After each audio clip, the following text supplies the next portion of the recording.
So, תודה לכולם שהגעתם להיום. אני רואה שיש לנו כאן פול האוס. תודה גם לאלה שנרשמו ולצערי לא יכולנו לקבל. יש לנו מספר דוברים שאינם מדברים עברית, אז אני אעבור לאנגלית. So again, thanks to everybody. Thanks in particular also to our speakers who came all over the world over the last few days, and in particular also our keynote who just landed about an hour ago, all the way from California. So this is the first Google Developers Day in Israel. Google Developers Day is an event which is global. Its purpose is actually to present Google's products and technologies which are geared to developers, and we're trying to do that with engineers who actually build the products to actually present them. So as you can see here, we're actually at the end of the tour which started some 6 months ago in San Francisco and had 16 countries involved, and actually this event is one of the biggest. A few words about engineering in Google. Google is a global company. It has global engineering with offices around the globe. You can see here a map of some of the offices of Google. And in Israel, we actually have 2 centers. Actually, it's one of the only very few countries who have 2 centers. A bit of 2 minutes history. In Tel Aviv, we are actually sitting in downtown Tel Aviv, overlooking the city of Tel Aviv. We started about a couple of years ago with a small team joining the team that was already established in Haifa, and we're now over 100 in Israel. You can see here actually some of the teams in Israel from a relatively recent picture. A few words about projects that we do in Israel, and Yoel will introduce some of the amazing stuff done in Haifa.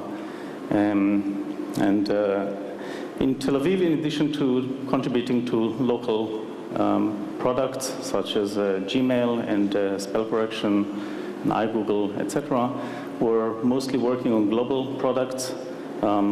One, for example, is contests for YouTube, which Wall Street Journal has identified as a new way of engagement with users, not only for advertisers and for enterprises, but also a new way for users to contribute their content to, for example, we can see here 2 contests in the elections for the US, for the Republican and Democratic parties. It enables democratization of, further democratization for users to express their opinions and questions. Or Spanish election in Spain.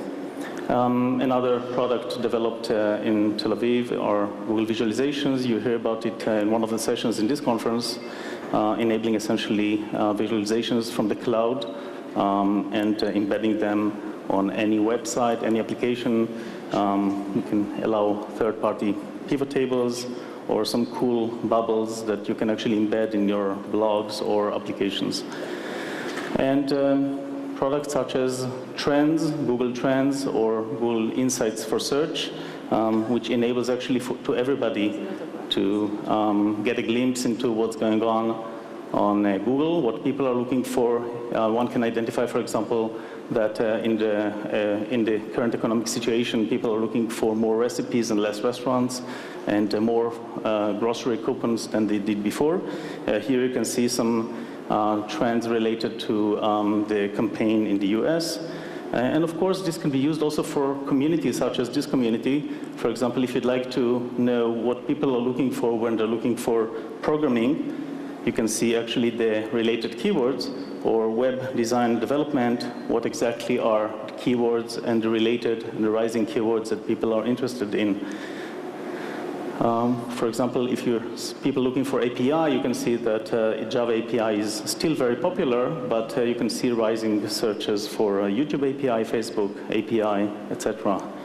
And identify some new trends in development that you may want to pay attention to, kind of leveraging on the wisdom of the crowd. And even use of some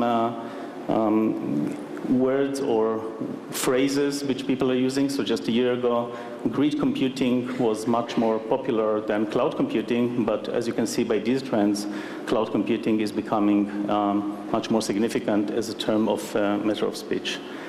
So with that, let me actually pass on the mic to Yoel, who will also introduce the speaker. Thank you again.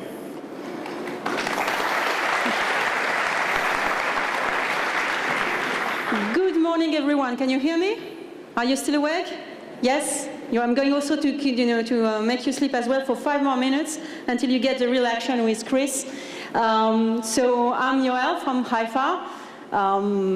My full name is Yoel Marek, first name is Yoel, and it's a boy's name, I know, but I'm not a boy, so blame my French accent for that. What you're seeing right now is really a picture of our building up north. How many of you guys are from the north? Oh, so many brave people, okay. How many of you guys graduated from the Technion? Ah, not bad. Okay, hackers do go to school, that's good. So guys, what I want to tell you, come and visit the north. It's not that far, you don't need a passport. We'll be happy to have you over. And when you go into Haifa, the very first thing that you'll see on your right will be, okay, we have to give them credit, Microsoft, but then you get Google and Intel, so some praise for small Silicon Valley up north. What you see on the left side is we have the top floor at this building in Matam, which is our technological park. And that's our view for our building when we, from the roof deck, you see a small kind of umbrella on the top. I'm just trying to tease you to come up and visit us. Okay, so also a few slides of shameless, it's not shameless advertisement, it's like for you guys to be proud of what we're doing in Israel. We are contributing to the global Google engineering effort, and we're proud of it. I hope you're going to be proud of it as well as us. So our claim for fame in Haifa is something that you might be familiar with if you use the toolbar or if you use google.com. It's called Suggest, and it's kind of a telepathic tool that you get when you start typing, and actually Google guesses the query that you're going to write. Of course, it's not telepathy. Of course, we're not guessing.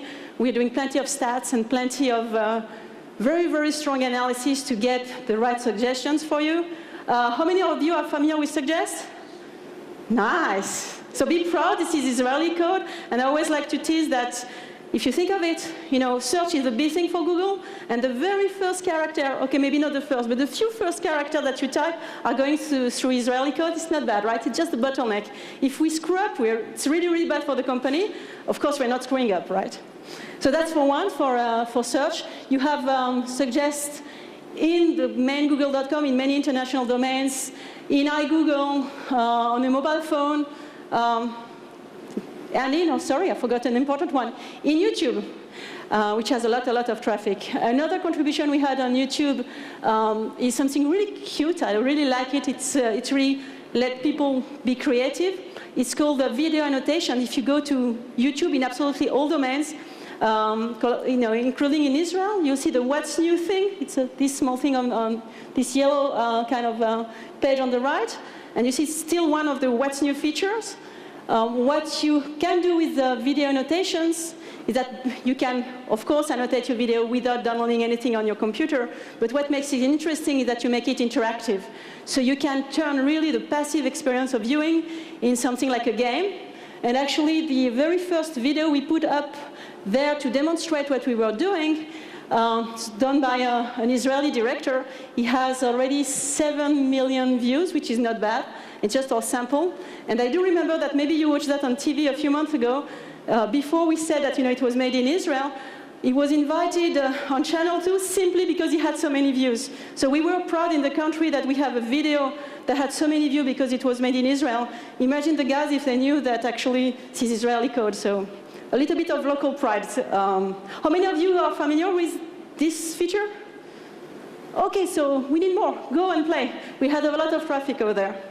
That's it, at the end of my shameless ad. Some logistics about our stuff. We have our business team will be available today. They will be able to talk to you over lunch. They will be on the lower floor foyer. So go talk to them. They came all the way to meet with you, so go and talk to them. As usual, we want to always improve, like with our products. So if we do something wrong, also if we do something right, please feel your feedback. We want to hear from you. Any question you might have, you have these adorable ladies with a black t-shirt. You have plenty of Google guys with blue t-shirts. Anywhere you see someone with a Google sign, go and talk to them. They're here to help you. Really, the most important thing I would say is that you're here to learn. You're here to have fun. You're not back to school, so interrupt us, ask questions. This is, we're proud of you. We want you to be proud of us. So that's, it's kind of a tango. And without, okay, that's the agenda. You have it in your badge. And without further ado, we are absolutely thrilled to have Chris coming, all the way from Mountain View, California, from our headquarters, to present to you, to give you his keynote address. Chris has a master's degree from Carnegie in software engineering from Carnegie Mellon University. He's also a visitor scholar at MIT Sloan. But the most important for us is that the open source program manager for Google. So he knows really, he's the best person to know about the open source community. He's the one really giving back to you, the community. Without further ado, Chris.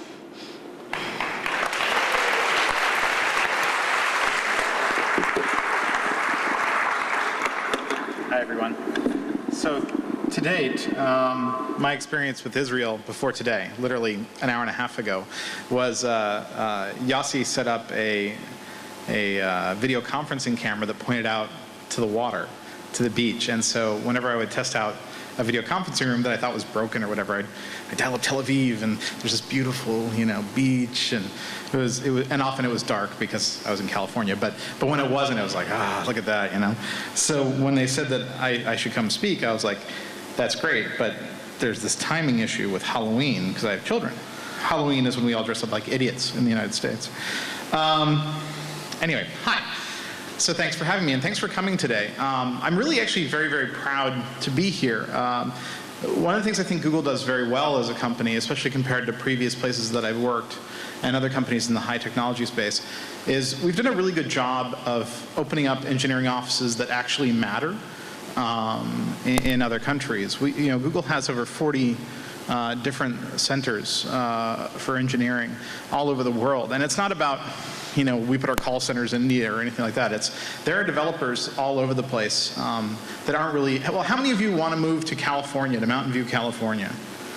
See, that's not very many of you, right?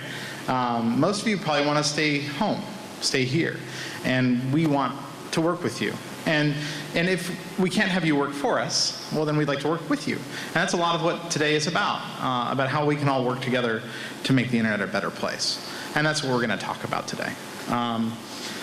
We break it up into these three basic areas, but the thing I want you to realize is when we talk about a client at Google, we're talking about the browser way more often than not, 99.9% of the time. How many of you had to work on client-server in the early 90s? So I was in that hell with you. I worked for this law firm, and we had to do this really complicated N-tier client-server application. And whenever we would deploy it, which of course was very easy to deploy, they would assure to us, it would break down, and so we'd have to go in on the weekends and reinstall the application on 1,200 computers. Once the browser came around, though, that ended. And that was such a good thing. And it wasn't just a good thing inside companies, as you know. It was a good thing for the entire world. I mean, the internet is this remarkable piece of engineering. And it is remarkable because we all use the same tools to access it. And those tools aren't just popular. They're not just market leaders. They're actually open. They're built on open standards. And if they're not open source, and most of them are now, they so heavily depend on open standards that they might as well be. If you look at the internet, for instance, right now, something like 65% of all websites run on top of Apache, 30% run on Linux, 35% run on BSD, and then you have proprietary solutions here and there.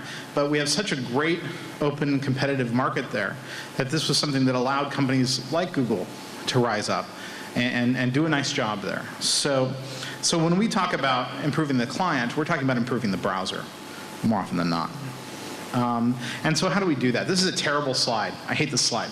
I'm sure you'll hate it too. But what it tries to tell you is that if you look at native client interfaces on OS X and on Windows, and even within many Unixes, they offer a lot of functionality, a lot of interactivity that the web really, until the last couple of years, hasn't really done, until people really started doing these AJAX-y kinds of things. So, you know, if you look at XHR here, which is XML HTTP request headers, you know what I mean. AJAX people know what I just said, even though I barely know what I just said. That came out 10 years ago, that functionality. And only in the last 2 or 3 years have people really been taking advantage of it. So as the web's evolved, it's sometimes evolved in fits and starts. But it is evolving, and it's becoming more and more capable. And as a company, Google's trying to say, okay, well, how can we make it possible for people to make their websites more like client apps, and more like client apps in a good way, not in a bad, we're going to lock you in way, right? How can we make them better for all of us? So that's what we think about. And then we think to ourselves, well, wait a second. The big problem when you're on the internet, of course, and you're hosting an application is that if you're not ready for it, they can't take even the attention that a room this size could bring. I could send you, so I used to work for Slashdot, and so I would commonly send 10 times the number of people who's in this room at any one website and just destroy it, you know, reduce it down to solder and slag. And that was a great deal of fun, but it's a problem, right? Popularity can kind of be a problem. So we asked ourselves, well, how can we help? Google's had to scale all of its operations to handle the billions and billions of hits a day that we see. So how do we deal with that? And how can we help you? And so we're going to talk about that today. And then the other problem is this. Well, it's not really a problem, right? So depending on who you talk to, phones are either in 1 out of every 2 people's hands in the entire planet, and then they break it down into smartphones and all this other stuff. But what it comes down to is mobile phone access to the internet is incredibly important. And so how can we make that better? I'm gonna do something which I consider, from a demonstration perspective, very, very brave. I'm going to show you how to program an Android app on stage using Eclipse, which, considering my level of knowledge of Eclipse, is very brave. But, you know, how can we make programming for phones, making your websites palatable for phones, better and easier and more wonderful? So that's part of what we're talking about. And the question is then, why are we doing all of this? We have what we call the virtuous cycle. Here's the thing. Google couldn't have existed without a great internet to crawl and to index, and yes, to show ads on, right? And for Google to grow, and for the internet to grow, the internet has to persist in very certain ways, we believe. It has to continue to be an open, free, and fair place. And this is why we work so hard in the States on radio spectrum issues, network neutrality issues, and providing bandwidth to underserved sort of populations. We want to make sure that, I just almost pulled my phone off the little table there. We want to make sure that the internet remains a good place for you all to develop. It's still fun to develop for. It's still something that you can push out there and make money from, right? And we try to do that by helping you, giving you ads to run and paying you, right? And then what happens is the internet keeps on growing and keeps on being useful to all of us. And that's what's good for Google, right? So long as the internet grows, Google's going to do great. And we don't have to worry about a lot of the problems that we otherwise would have to worry about.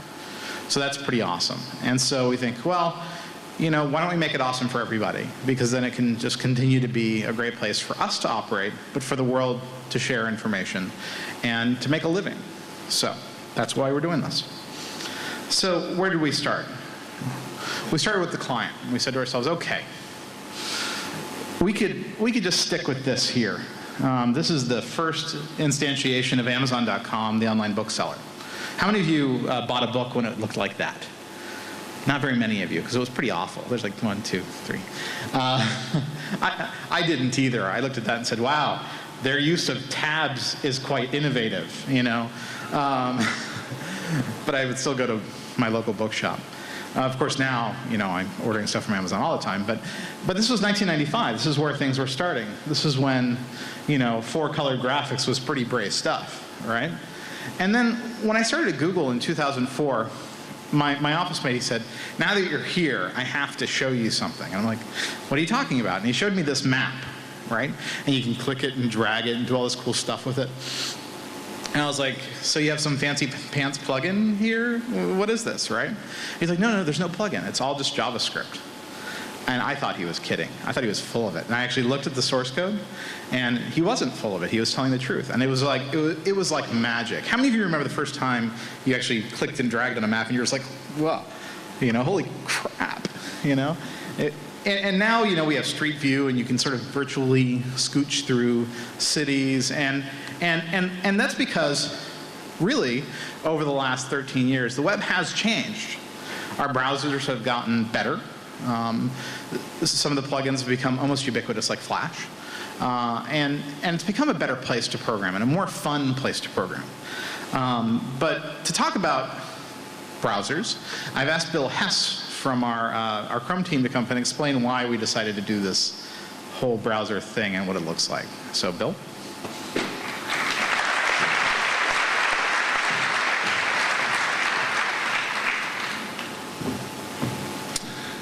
Hi, I'm Bill Hesse. I'm a new member of the Google Chrome team up in Denmark, where we work on the V8 engine for making JavaScript faster.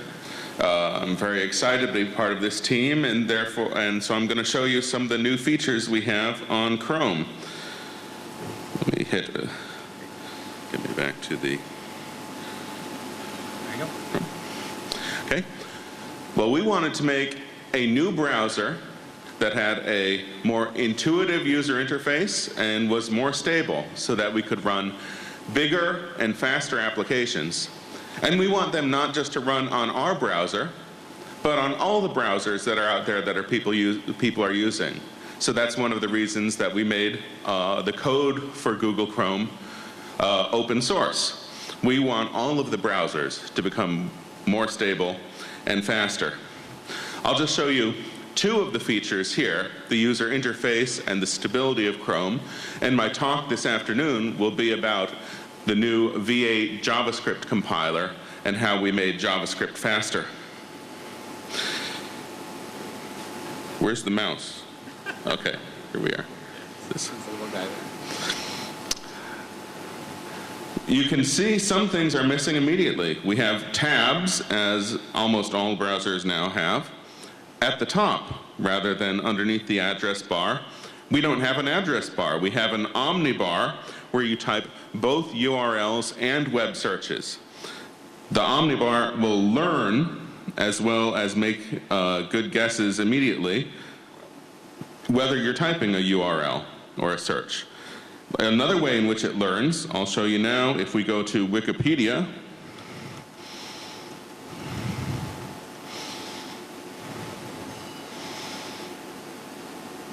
many sites out on the web, of course, let you search that site using the site's own internal search engine.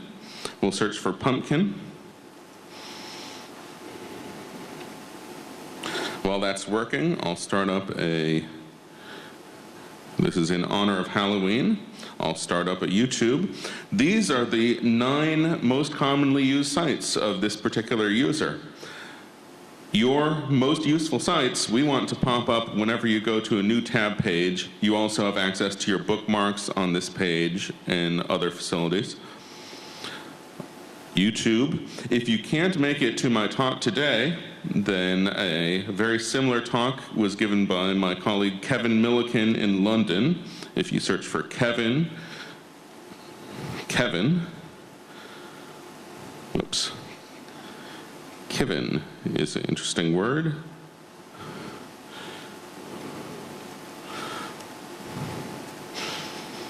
You will find his talk in London.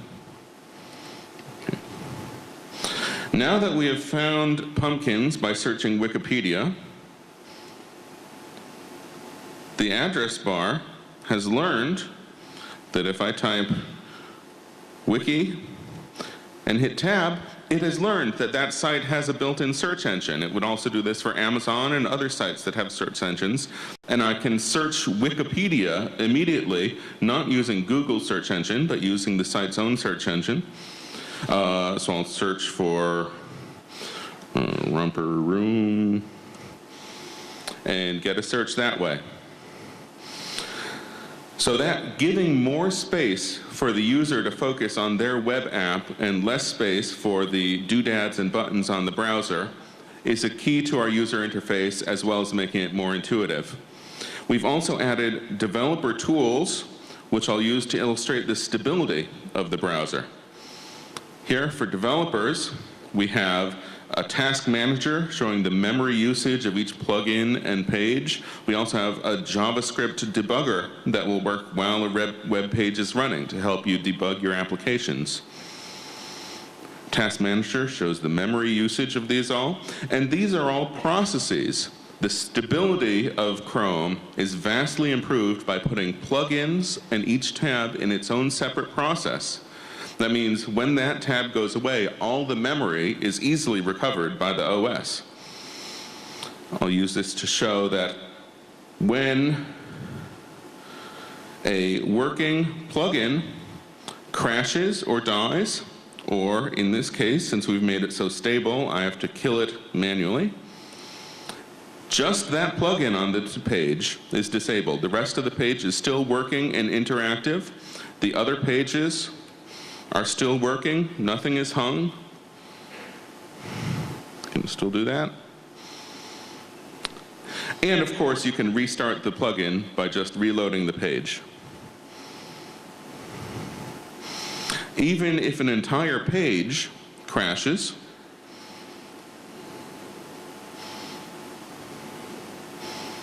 which we hope is very rare, we have a nice little symbol that comes up here, and the rest of your pages continue working as before. You have not lost your important work you've done in the rest of the browser. Finally, I want to show a new feature being added to a few browsers these days, the Incognito Window. This will not store persistent cookies, search history, or other data on your computer.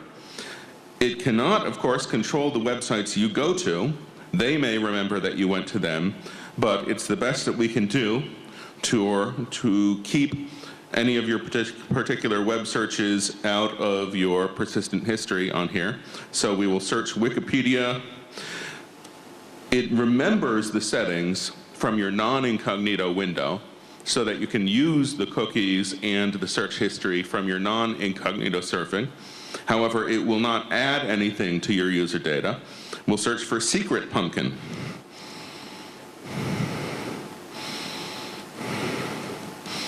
Probably no such thing.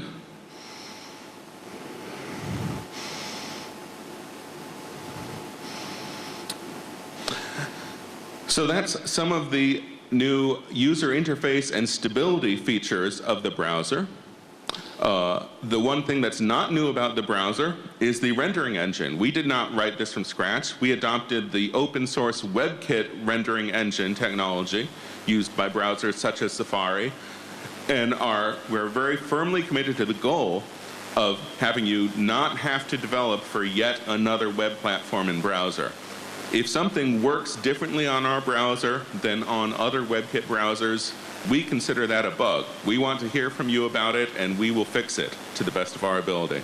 So we do not want to add to your complexity of having to develop for more and more different browser platforms. And what do you know? I happened to do this search earlier. There is an important secret pumpkin in history. So that's 3 of the 4 things about the Chrome browser that make me really excited about it. The 4th one is the speed of our new JavaScript compiler, the V8 JavaScript engine, which I'll give a talk about this afternoon. If you can't make it to the talk, take a look at the YouTube video sometime. We've had a number of new technologies we've introduced to JavaScript to make it go blazingly fast.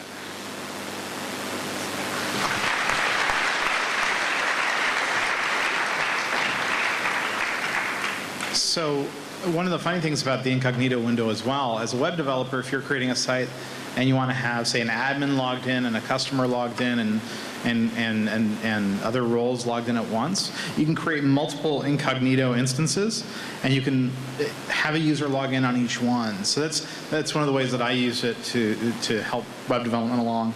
A lot of people like making jokes about what that's actually for, the more prurient interests or your fandom of Alger Hiss. But it's actually really useful as a developer to have these kinds of secure instances of the browser to work with.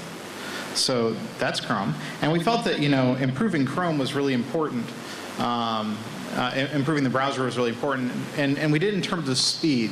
We're not trying to create proprietary extensions. We're not trying to take it in a direction that would make it not a browser anymore, though. And that's really important to us. But then we thought to ourselves, there are real problems with writing web applications. The caching model is weird. The processing model is weird. And so we thought, well, how can we help along those? And so about a year and a half ago, almost 2 years ago now, can't be that long, can it? We released Google Gears. And there's going to be a great talk about Gears later, which I think is right after this. No, it's after the 11:45 break.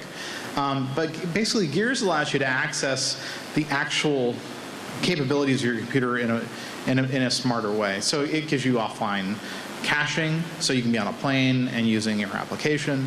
It gives you access to the threading model of your CPU, which is really nice, because you can spin off a job, it can come back when it's done, as opposed to waiting for it to finish. So that's just something you want to look at later. Also, we just introduced some really interesting features. One was a Geolocation API. So if you're running Google Gears on a desktop machine, it'll use IP geolookup for you and tell you basically where that IP address is coming from. For mobile phones, it comes back with whatever the phone can give the browser in terms of GPS, or in the case of the Android and I think on BlackBerry and iPhone, we do cell phone tower triangulation for finding out where people are. And so it can expose that to web applications. How many of you have had to write file upload mechanisms for your websites? Doesn't that totally stink? Everyone's like, oh no, yeah. So it stinks for us too. It stinks a lot. So YouTube takes in, I think, 15 hours of video every minute. And so that's people messing around with file uploads and getting frustrated by it and not knowing what their browser is doing while that's happening. So we made some extensions to the Gears to make that a little nicer. You get a file picker, it gives better status, and that came along with this sort of progress bar tool. So you would know that I have 1 more minute to go or 14% to go before something is done. Because that's sort of like real time, the sort of context of what's going on in your apps is actually kind of hard to come by without doing some fundamental change to the browser. And so we did that. We said, okay, well, let's try this. So we created this tool and we released it under an open source license. And a number of people have adopted it, whether it's plugins that we've written for the Firefoxes and the IEs of the world, but also people like Opera and OpenWave and all these different companies have said, well, we can put Gears inside ours too, because we can just take the code and put it in. And they don't have to talk to us even if they don't want to. So it's pretty cool. So how do you make better web applications? This is something that goes through our head a lot at Google. And how can you work better with Google services too? So we started thinking, how can we help people access their data within different Google products? And so we decided to converge on one baseline standard, and that's called the Google Data APIs. And that allows you to do things like manipulate YouTube, manipulate your notebook, manipulate your calendar. And it basically gives you a way of using, again, open standards, open protocols. Use the Atom publishing protocol and the Atom feeds that come out of these products to create interfaces between your software and ours. And that's Google saying, listen, we know people use our stuff, and we know what people want to customize how they use it. So we created these interfaces, and we're going to talk about that today. I think later on today, yeah. So look for that. And then we said, well, that's all well and good, but sometimes people don't want to write programmatic interfaces. They just want to use something. One of the great strengths of maps was with one line of code, you could bring in a new map onto an app. And it wouldn't be a great map, but it would be pretty amazing, the functionality that would be exposed to you. And then with a little bit more JavaScript, you could do a little bit more. And you end up having maps going everywhere and doing all kinds of things that nobody would ever imagine. So So we thought, what can we learn from that? What made it successful? And one of the things that made it successful was that it was really, really easy to add. And so we thought, well, how can we do that for our other applications that are really very unique to us, have a lot of data, a lot of processing going on? How can we expose them simply for other websites? So whether it was Google News or Google Search, we have a video toolbar, all these little ways you can bring Google into your web app, which is really pretty nice. So I'll urge you to look at that. And then we said, well, wait a second, that's all well and good for Google's stuff. What about for your stuff? And I believe this is in Tel Aviv, right? Is this Tel Aviv or in Haifa? It's in Tel Aviv. He's pointing at it. It's his fault. So we started saying, well, how can we help people visualize their data in spiffy and remarkable ways? And we ended up releasing the Google Visualization API. And so just go to that talk. I don't want to talk a lot about that because they're going to cover that. But once you actually look at this API, the things you can do with it are pretty amazing. I don't know if you ever saw the Gapminder website, but it allows you to do everything from drag a time bar and watch global poverty and population go up and down. I mean, it's remarkable. And you can do that just by populating a spreadsheet, pointing the Google Visualization API at it, poof, you have a remarkable interface for your data. So it's pretty cool stuff. So I would really recommend you go check that out. And we're not screwing this up all that badly. Right now, we're seeing a little over 1 billion API calls a day.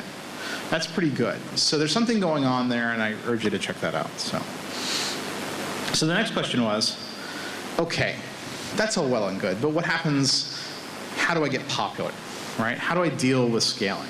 And so we have a couple ways that we wanted to approach that problem too. So Google has invested billions of dollars in our infrastructure worldwide. We have data centers all over the place, right? And so we thought, well, maybe there's a way we can expose those data centers to you for your websites. And so we came up with a way of doing that with Google App Engine. And the way it works is it's basically, it allows you to run Python programs that you write. It offers some fairly simple data storage and identity mechanisms. And if you subscribe to those and you use those, then it can literally scale almost infinitely. We allocate 5 million page views per month starting off, and we have the ability right now to charge you later in the year or early next year to charge you for more if you want. But right now you just tell us that you're going to be using more, and we sort of say sure, whatever, until we get the payment systems figured out. So it's pretty nice. And you can put up new versions. You can do all kinds of cool testing, get all kinds of cool logs from it. You can even now see how much CPU time any individual function call, I believe, is doing. So it's a pretty nice environment for seeing how your app scales. So that's pretty great. Now, there are these cardboard box slides that I hate, basically saying, here's how you would deploy before. And then you would have to do this. And then you'd have to do this guy falling over. But the idea was that we wanted to make it really easy for you to write a scalable application. Scalable in terms of how we think about it, right? So it's funny what you have to give up to do that. Within the confines of Google, we've had to give up the idea of certain kinds of SQL statements, right? Order by comes to mind, because they're very hard to scale across, many, many CPUs. And so we kind of force you to share our pain with our data model. But once you fit your application around that, you can scale linearly, infinitely. It's pretty remarkable, actually, when you get there. And a bunch of people have written cool applications that run on the system. I think that we have an App Engine code lab. Yeah, that's at 2 o'clock today. So go check that out. I don't want to talk too much about that. And there's an 11:45 session to tell you how to program to it. It's actually remarkably easy to do. Even I'm able to do that. And I wouldn't call myself a professional programmer anymore. But yeah, so there's a couple of cool things. I'm not going to talk too much about them because these slides, they touch on both App Engine and Open Social. And I want the Open Social, Chewy is here to talk about that. So this is a horrible slide.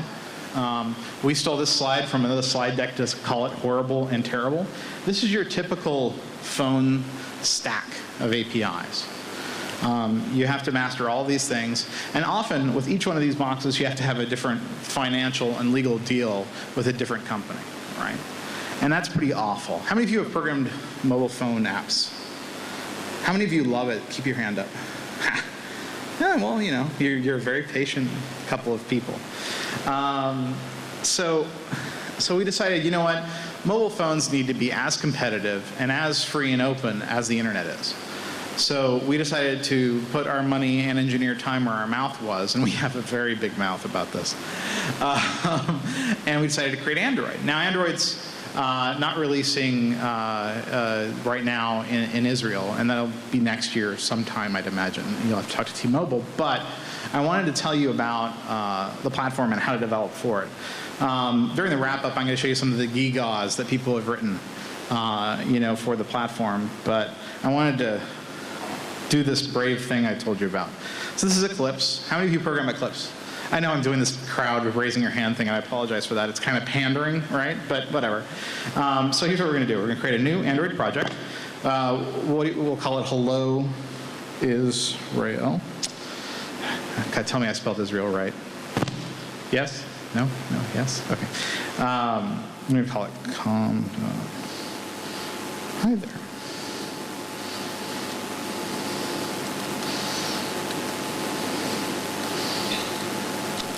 So we're going to hit finish, go over here, we're going to hit play, build that as an Android app. This is coming through okay, right? Good. So it's building right now. Ka-chunk, ka-chunk, ka-chunk, ka-chunk, ka-chunk, ka-chunk, ka-chunk. So if we switch, yeah. So if we switch over to here, testing, good. So if we switch over to the Elmo, this is called an Elmo, but it's not red or furry. So there it is. There's my little phone. It's, you can kind of see there the hello world, everyone. So, so the nice thing about this is you can build to an emulator. You can build to a phone. You can install multiple phones against this. If you have an application that talks between phones, you can have them talk between emulators and phone contexts. And it's pretty excellent, because iterative development for me, and I wouldn't characterize myself as a super hacker, okay? But iterative development for me has always been the kind of development I like to do. It gives me the most visceral feedback on my mistakes and my successes while coding. And this model where you can basically just keep on dumping apps and have them immediately run and get debug information real time from the phone right into your Eclipse instance is one of the things that makes it pretty awesome to program for. And so, when we open sourced the 8.5 million or whatever lines of code that makes up Android, we wanted to make it not just better baseline for all mobile development, but we wanted to make it better for developers to develop apps for the platform. So if you're building a device, if you're going down that road, take a look at it, and I'm happy to chat about it during our networking sessions and the rest. So let's keep going. I know that we're sort of tight on time, so I'm going to apologize to the Google Web Toolkit guy. I was going to have you come up, but we're really tight, so I'm not going to have you come up. But I will say nice things about it.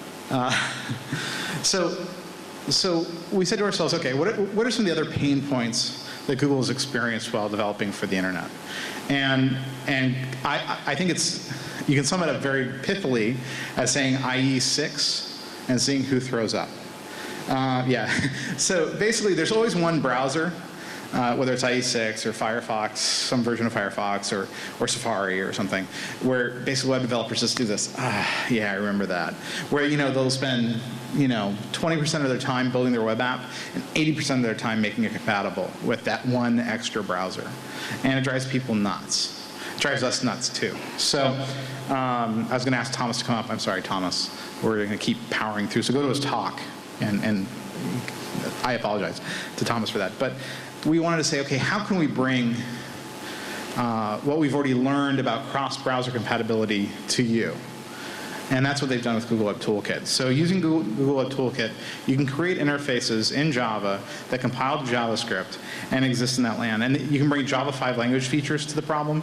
You can have an incredibly high-performance web app. And it does things that are practically magic. So I'm sure he's going to show these in the talk, but like where you'll be in a page, a Google Web Toolkit page, that you've built, and you're hopping around the interface in a very desktop-like manner, and then you'll go to some other website. And then you'll go to your Google Web Toolkit app again, and it actually preserves the back history properly, where you can go back inside your app, then back that other website, then back, and it's just like, it's almost improbable to think of how hard that would be to do without this kind of tool. So performance, cross-browser pain is being eased for you here. And if you're a Java person, this is a great place to look. So take a look. So there's one last problem. So we've talked about how to build an app, how to scale an app, how to deploy an app on things like mobile phones, but I haven't told you anything about bringing users to your app, because I'm going to let Chewy do it. So Chewy?